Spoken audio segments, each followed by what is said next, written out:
ये खुशनसीबी थी कि हम बच गए। मुझे मेरे हाथ में गोली लगी, जो मेरे हाथ को बाद में काट दिया गया।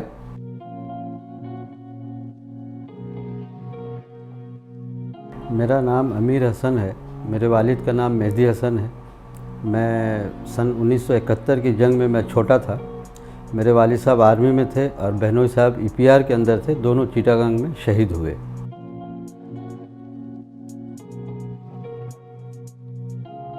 सेवेंटी 71 में मैं छोटा था और मुक्ति बाहिनी जो है वो इंडियन फोर्स के साथ मिलकर हमारे इलाके में हमलावर हुए और पूरे महल्ले वालों को इरगमाल बनाकर एक बिल्डिंग के अंदर रखा, जिसमें मर्दों को जो है वो बांध कर ले जाकर एक जगह उन्हें मारा गया और उन्हें खड्डे में डाला गया उनको। और औरतों को और हम 15 साल, 14 साल, 12 साल, 10 साल के जो बच्चे थे उनको उसी बिल्डिंग में रखा गया। और रात के वक्त जो है मुक्ति बाहिनी और इंडियन फोर्स शाम मगरिब के बाद तकरीबन 7-8 बजे के दौरान इन्होंने फायरिंग शुरू की और ये फायरिंग रात भर होती रही। उसमें जो लोग थे बच गए। हमें भी उसमें गोली लगी। मेरी वालदा भी थी हमारे साथ, उन्हें भी गोलियां लगी और वो इंतकाल कर गई, शहीद हो गई। और बहुत सारे लोग, जो औरतें थीं वो भी शहीद हो गई।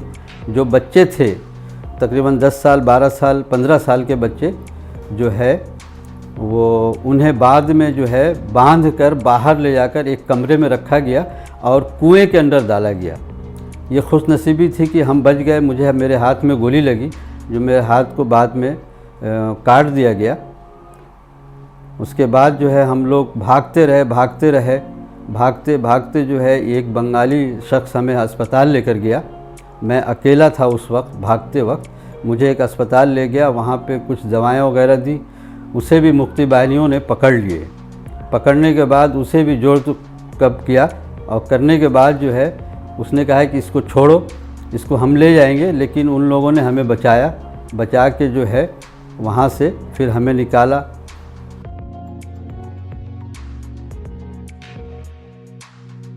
सर, बिहारी कम्युनिटी जो थी, जो हमारे यंग लोग जो थे, नौजवान जो थे 17 साल, 16 साल, 18 साल के, ये वहाँ EPCF में वो गए और पाकिस्तानी फ़ौज के साथ जो है शाना बशाना, बल्कि यहाँ तक कि फ़ौज के बहुत ही शाना बशाना जो है आगे की तरफ मूव करके वो हिंदुस्तान से लड़े और अल्लाह ताला ने कामयाबी भी दी उनको।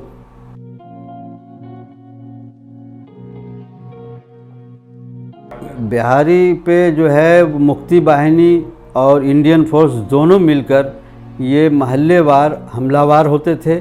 उनको गोलियां मारते थे, उनको कत्ल व गारत करके घरों को आग लगा दिया करते थे। ये उनका किरदार था।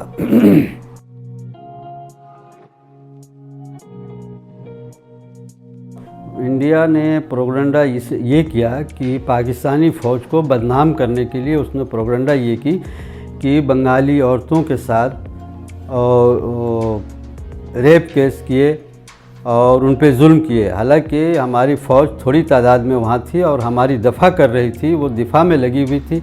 ये सारे जो है प्रोपेगेंडा हिंदुस्तान ने किया और हिंदुस्तान ने रेप केस किया और बंगालियों पे, जो आम बंगाली थे, उन पे हिंदुस्तानी फ़ौज ने जुल्म की।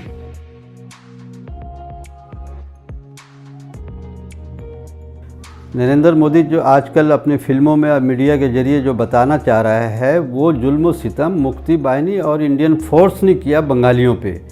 अब वो उल्टा जो है वो पाकिस्तानी फ़ौज को बदनाम कर रहा है। हालांकि ऐसा नहीं है।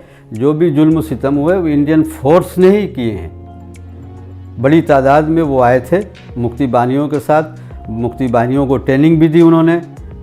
ट्रेनिंग देने के बाद ये जुल्म सितम उसने करवाई है।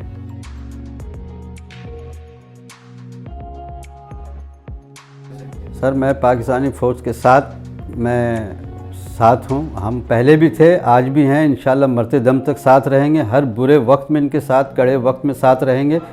और नई नस्ल को मैसेज ये देना है कि ये तारीख़ के मुताला करें, मुताला करके मालूमात हासिल करें और पड़ोसी मुल्क जो हमारा इंडिया है उसकी फ़िल्में और उसके ड्रामे या उसके जो है टीवी देखकर गलत मालूमात ना लें, और वो जो है आने वाली मालूमात करने के बाद, मुताला करने के बाद जो है अपनी इस्लाह करें और आने वाली नस्ल का भी जो है इस्लाह करें।